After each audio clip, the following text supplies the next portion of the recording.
¿Qué esperar en tu próxima corte de inmigración? ¿Sabías que hay todo un protocolo legal que se sigue?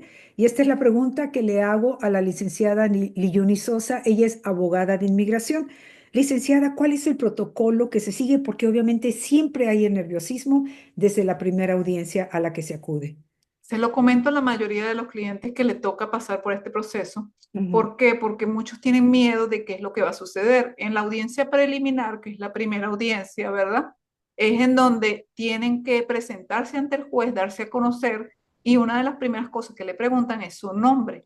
Ahí van a revisar efectivamente que su nombre tenga relación con el nombre que aparece en la noticia de aparición, que es el documento que le dieron en la entrada, el documento de los cargos que tiene esa persona en contra de ellos, y también van a revisar la dirección. Entonces tienes que tener una dirección que tenga la corte, que sea la misma que está en tu noticia de aparición. Si cambiaste de dirección y no has hecho el cambio de dirección, lo más seguro es que el mismo juez o el clerk, el secretario, te va a entregar una hoja azul en donde tienes que hacer directamente allí el cambio de dirección porque es una obligación legal.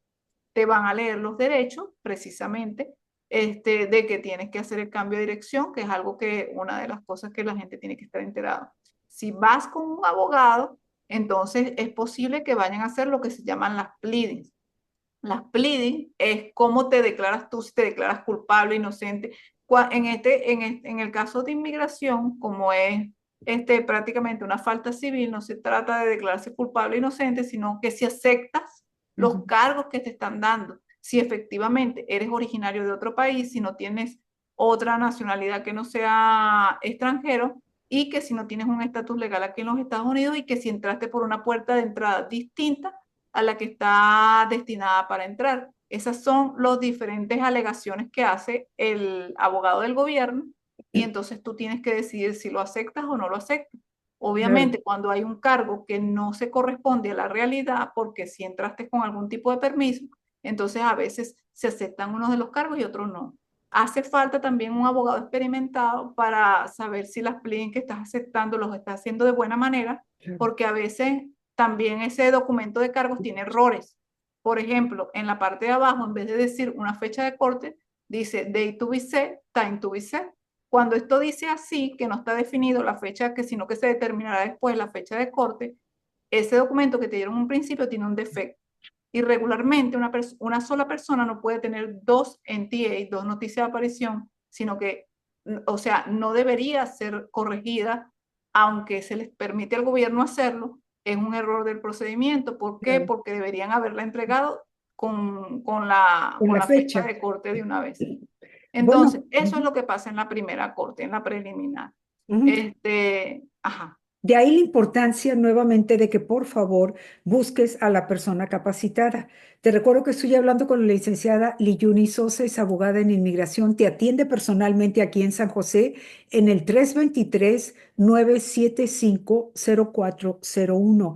323-975-0401. De manera breve, licenciada, ¿qué es lo que seguiría entonces, por favor?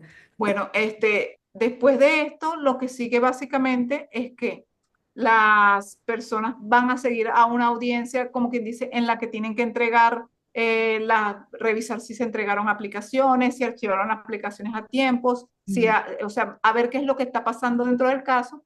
Y después de esta segunda audiencia, ya sería su audiencia final, su audiencia de mérito, si todo va, como quien dice, dentro de lo correcto o lo normal, pues vamos a decirlo de alguna manera. Pero si hay algunas incidencias, es posible que haya una o dos cortes más, o que haya una o dos cortes menos, dependiendo del tipo de caso del que se trate. Para esto tienen que acudir también a un abogado para que vean cuál es el estado en que están ustedes y qué es lo que deben hacer. De ahí, nuevamente, no me canso de repetir la importancia que busques una persona con las credenciales correctas, con la experiencia correcta. La licenciada Liyuni Sosa te atiende personalmente aquí en San José. Su teléfono es 323-975-0401. 323-975-0401. Muy importante, sobre todo en estos tiempos, acudir con las personas correctas. Licenciada Liyuni Sosa, muchísimas gracias. Para servirles. Soy Celina Rodríguez.